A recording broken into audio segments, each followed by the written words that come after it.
आदाब कबूल कीजिए। मैं हूं मोहम्मद सुहेल नोमानी और आप देख रहे हैं एक नज़रिया। दोस्तों, आज की इस वीडियो में हम जिक्र करेंगे ईरान और अमेरिका इजराइल वाली वार की, जिसमें डोनाल्ड ट्रंप बेचारे बहुत लाचार नज़र आ रहे हैं। वो अपने देश में भी घिर चुके हैं और बाहर तो उनकी हार हो ही चुकी है, बस वो अपनी खीज मिटा रहे हैं। यही हमने थंबनेल में लिखा है। दोस्तों, इस वार के बीचों बीच अचानक डोनाल्ड ट्रंप ने कहा कि सीज फायर के लिए इस्लामाबाद बात करे। उसको लगातार उन्होंने प्रेशराइज किया कि वो वार में सीज फायर के लिए तैयार हो और इस्लामाबाद में बात करे। लेकिन ईरान तैयार नहीं है बात करने के लिए। वो कहता है कि सीज फायर नहीं, वार को रोकने की बात करिए और हमारी शर्तों को भी आप इस बात में शामिल करिए।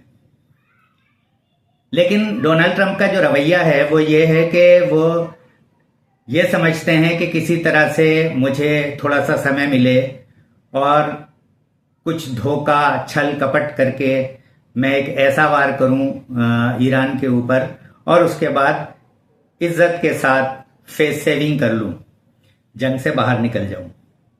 लेकिन ऐसा होता अभी दिख नहीं रहा, क्योंकि ईरान लगातार अमेरिका के जब से संपर्क में रहा है उसे इस बात का यकीन हो गया है कि डोनाल्ड ट्रंप जो है वो छल और कपट में माहिर है और वो ये सीज फायर नहीं करना चाहते। वो दरअसल मौका ढूंढ रहे हैं कि किसी तरह से कोई बड़ा वार वो करें और ईरान ऐसा करने नहीं देना चाहता। इस चीज को देखते हुए मुझे महाभारत का एक दृश्य याद आ रहा है, जिसमें अर्जुन और कर्ण एक दूसरे के सामने थे युद्ध में और श्री कृष्ण अर्जुन के साथ थे। कर्ण के रथ का पहिया जो है वो जमीन में धंस जाता है और वो मोहलत मांगता है कि थोड़ी सी मुझे मोहलत दो, मैं अपना रथ का पहिया निकाल लूं, उसके बाद फिर हम दोबारा से जंग करेंगे। लेकिन कृष्ण क्योंकि एक बहुत बड़े रणनीतिकार थे, उन्होंने इस मौके का फायदा उठाया और अर्जुन को कहा कि तीर चलाओ। अब ईरान के साथ इस तरह का कोई रणनीतिकार शायद नहीं है, या थोड़ी सी सिचुएशन भी अलग है। हालांकि डोनाल्ड ट्रंप की तुलना करना